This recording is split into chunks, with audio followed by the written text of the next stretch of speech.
We walked up into the cabin. Came back with a fellow named KenGray, who was a sapper out of the 2nd 10th Field Company, Victorians.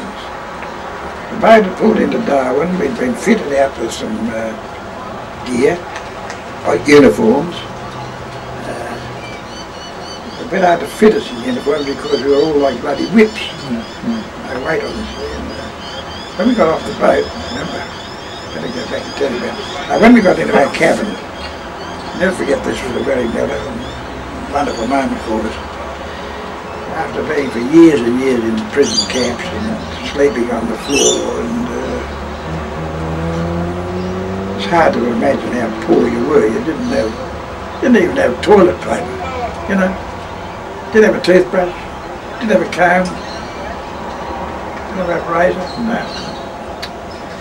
You got into this cabin. It was a beautiful cabin. There was a carpet on the floor. Carpet. The 2 beds. We hadn't slept in a bed for years. 2 beds. There were sheets on the bed. White sheets. White sheets.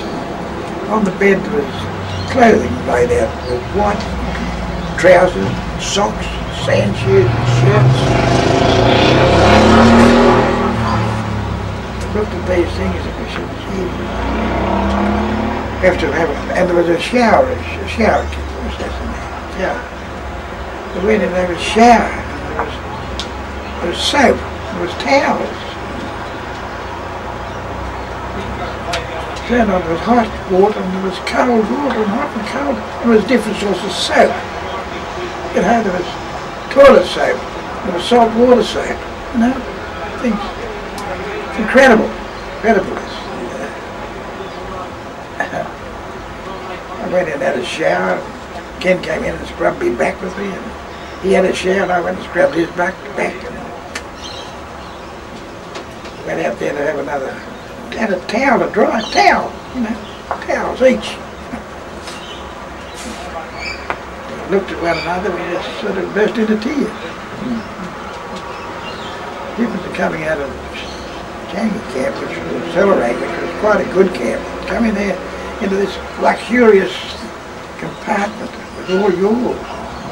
It was toothpaste, you know, toothbrush. Yeah, we were very emotional moment. Just stood there and cried like kids.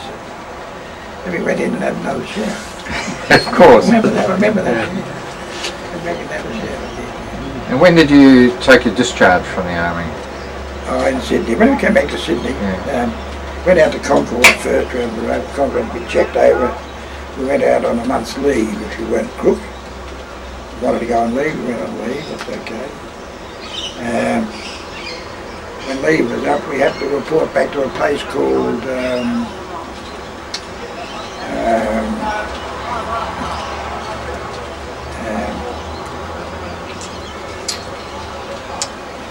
it's changed its name, that's what I can't think of it. It's now called Riverwood. It was Herne Bay. Have you ever heard of Herne? No, you wouldn't have heard Herne Bay. Herne Bay was a big camp, hospital camp.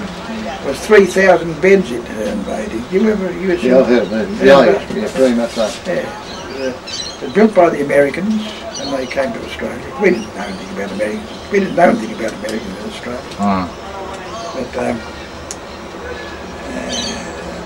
But apparently, first when the Americans here, they said they've got to build a hospital for their troops. The first place they took over was the Hydro Majestic Hotel up in Medway Branch. Yes. Took it over. I found all this out before, of course. When they found that it was not a good place having to take boats off ships and then put them on trains and take them all the way up to Medway Branch before they could get off, they had to find another place to have a hospital. Well, they nearly put it over here at Irvington. Apparently there was some problem with sewage. I don't know why, but that didn't work. They went from there, they searched. And out there at a place called, I don't know, I just mentioned it.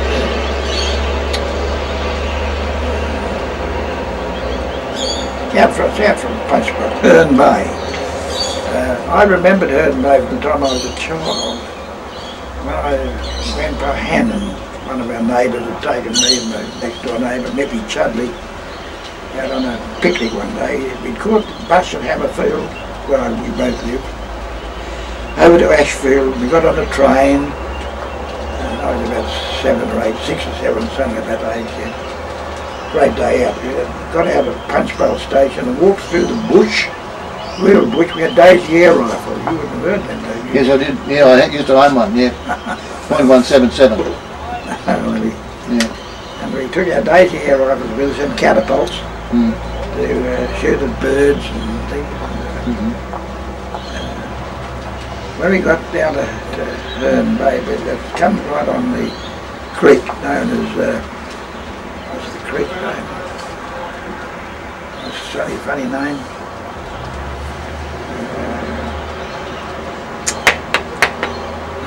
Herne Bay, the thing became a big American camp. 3,000 beds, which is a big hospital. The Americans had to pack up and get home, of course, when the war finished, but they moved out when the war had gone up further up the islands. The British Navy took it over, and then when they got pissed off out of it when the war finished, it was where we were all discharged from overseas. I got my discharge papers through from Herne Bay and went into the discharge in Sydney Showground. And what you must remember the date. It's on my discharge certificate, I have to look that up. Oh, well, was it still in 45 or was it had you gone through to 46? No, 45. Yeah. So I think it was in December 45. Yeah. And just two final comments. If you're prepared to tell us, what was the worst experience that you had when you were a POW? Well, I was locked up in a cage, and the Yaps used to come out and piss on you and shit on you. And which camp was that in? In Sonkarai. Sonkarai. And that was where your conditions started to really deteriorate. That's where I met Jimmy Burrs, who kept me alive. Yes. Yeah.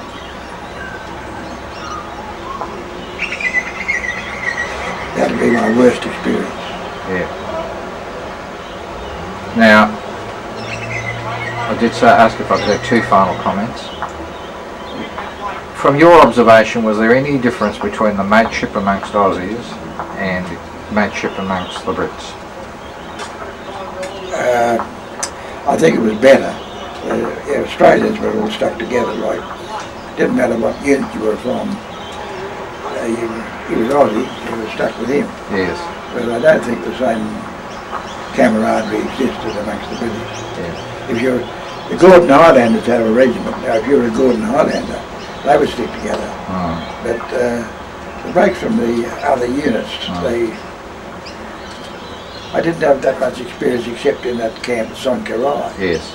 But all of the Aussies who were in Sonkarai were all in the same boat as I was.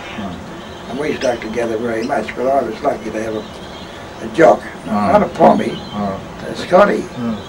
There's a lot of difference, really. A lot of difference. Yeah. He was a great bloke. Ken, thank you very much for allowing me to interview you today. It's a real privilege. Nice to see you again, Ken. Nice to see you, and thanks for going to the trouble.